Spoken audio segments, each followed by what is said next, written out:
Alright, so I wanted to do an opinion piece on the BMR Pinion brace that they sell for the 2004 through 2007 CTS-Vs, because I see a lot of people asking questions online about, hey, I see this brace, it looks pretty cheap, is it any good, should I get it?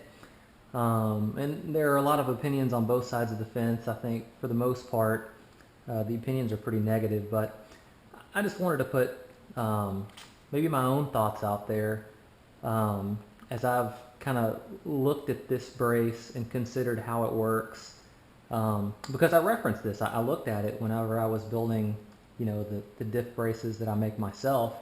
I looked at this design just to understand how it works, and kind of have formulated an opinion about how it works. Now, you know what they say about opinions. Everybody's got one. Because of that, I'm sure as soon as I post this video, other people are going to come out and have different opinions, and that's fine, right? We can always debate, one opinion versus the other. That's just the way things go. So I wanted to simulate for this review the absolute worst case condition where you have a factory diff bushing that is absolutely shot. It's destroyed, it's used up, it's not functional, it's trash. It needs to be taken out and replaced with something else. And to do that, I don't know if you can see it in the video, but I removed the diff bushing from this diff. So there is literally no bushing in there at all. There's nothing but a big hole right there, and that's just to simulate again a bushing that is completely shot. It's not doing anything. It's not supporting the diff anymore. It's not functional, and is completely gone and needs to be replaced. So that's what I did. First, before I start the review, I'm just gonna bolt this up real quick. I wanted to just be able to show that before I got this thing all assembled together. So bear with me for just 1 second.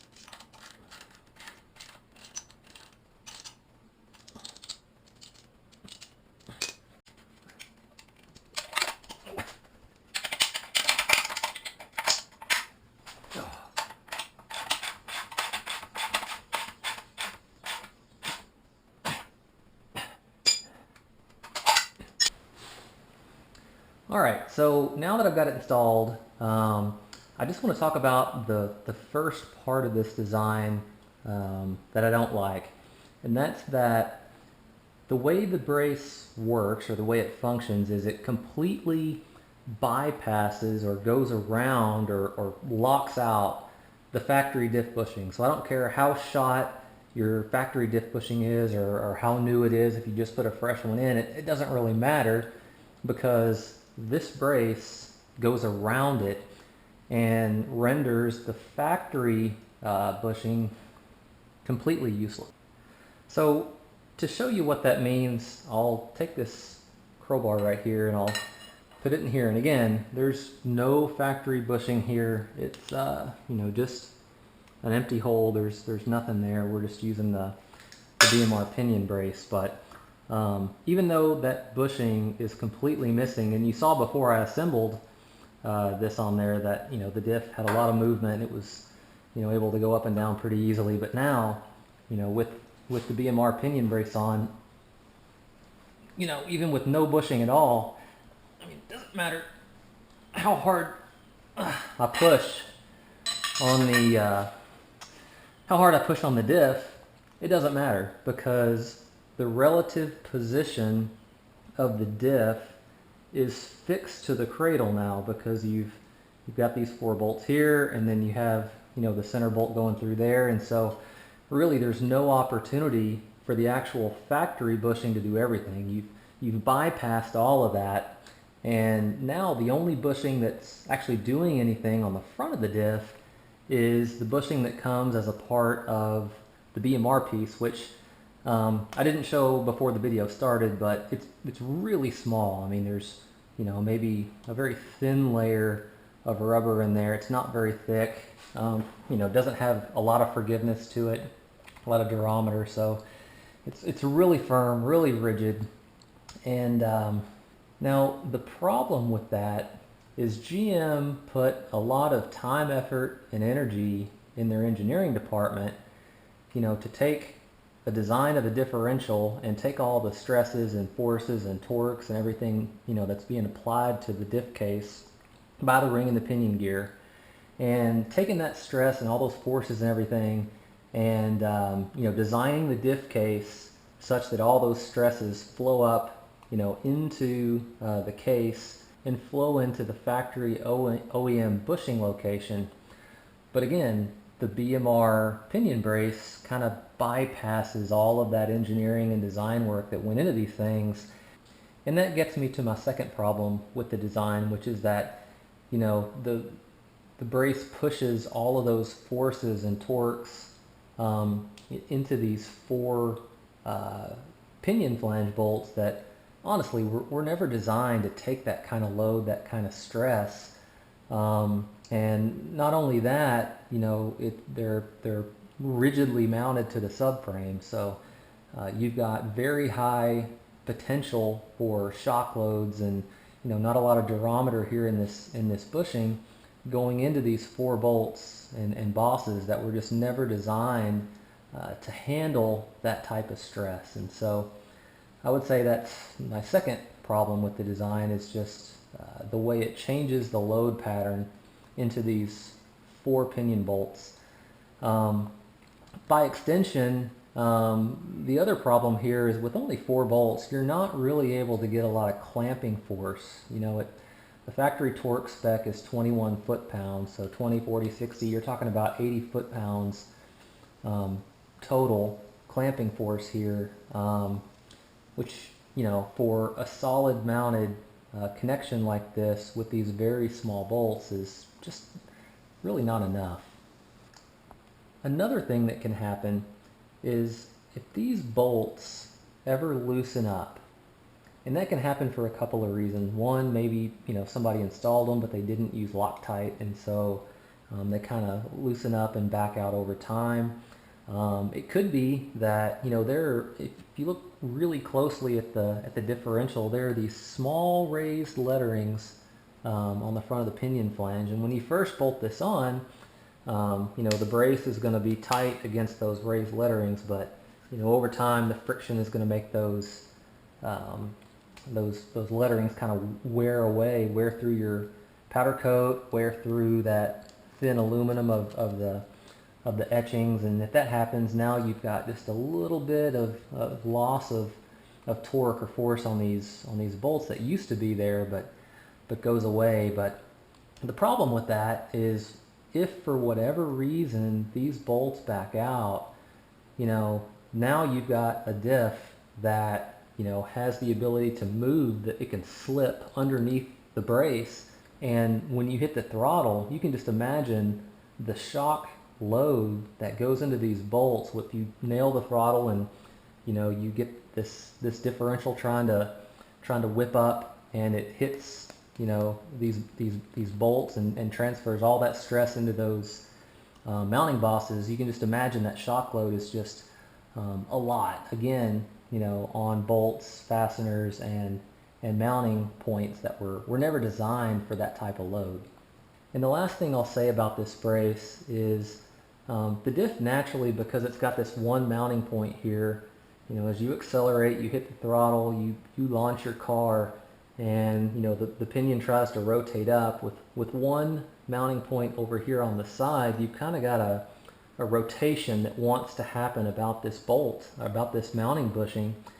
And the BMR brace really doesn't do anything to help stop that. That rotation can still kind of happen a little bit. And so this really isn't doing anything to help eliminate one of the factors that can fatigue this case over time. So I would say those are the three things that I really don't like about this brace. Again, it bypasses all the engineering that went into the design of getting the stress over into this, factory bushing location. It doesn't work with the factory mount. It doesn't supplement it and help it and reinforce it. It just locks it out. It bypasses it. It goes around it. And you're left with, I would say, virtually a solid connection here with very little forgiveness, very little bushing left in there to actually, absorb any loads or anything. And it puts those into these four mounting locations that just weren't designed for it. And again, you've got that rotational component that it doesn't help to eliminate. So I would say those are my 3 or 4 things that reasons that I would suggest just to avoid this brace altogether. If you've got it on your car, my opinion is you just should take it off. It's just not worth the risk. Get yourself a good front diff bushing, whether it's a brand new OEM one or an aftermarket one, whatever you're comfortable with, but that's my opinion.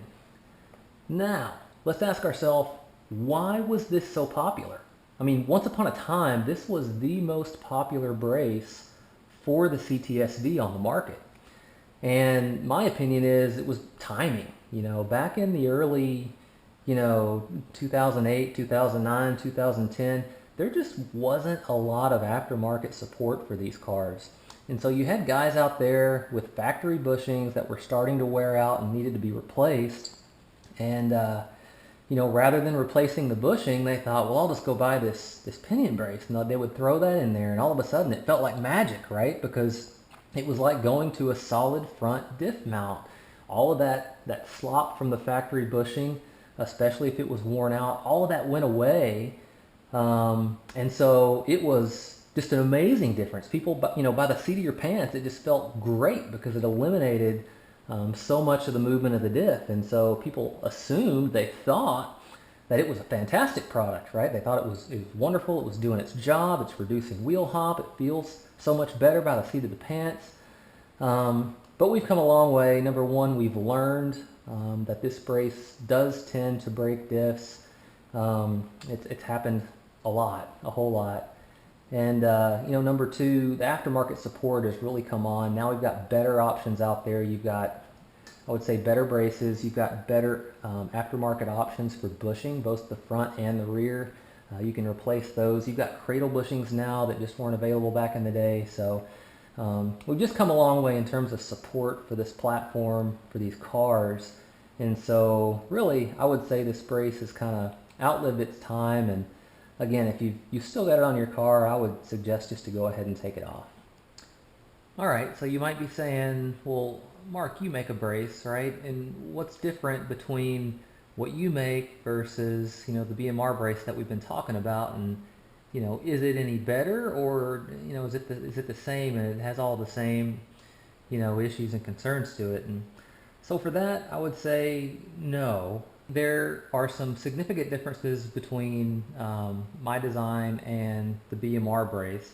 The first is that my design works with the OEM bushing. It doesn't go around it, right? So I'm not doing anything to lock this factory bushing out or to go around any of that, right? I'm adding a second mount over here on the side, so I'm sharing the load 50% with the factory bushing. So all of the engineering that went into designing the case and transferring the stresses over into this boss and making this diff as strong as it can be, all of that is maintained. I don't change any of that. I don't touch any of that. I don't affect any of that.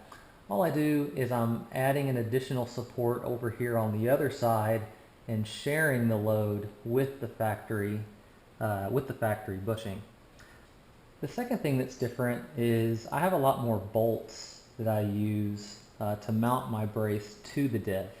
So the factory BMR piece uses 4 bolts, right? 1, 2, 3, 4 bolts around the front pinion flange only, whereas I've got a total of 11.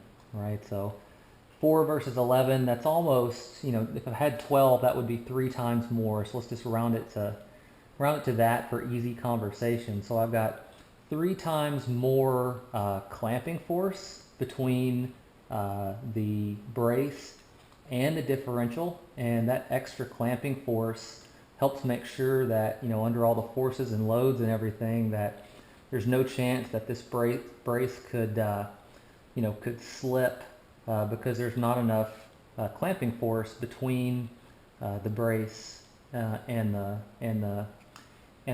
cradle. The second thing there, the reverse way to think about that is I have 3 times the clamping force, or I have 1/3 the load on each of these bolts.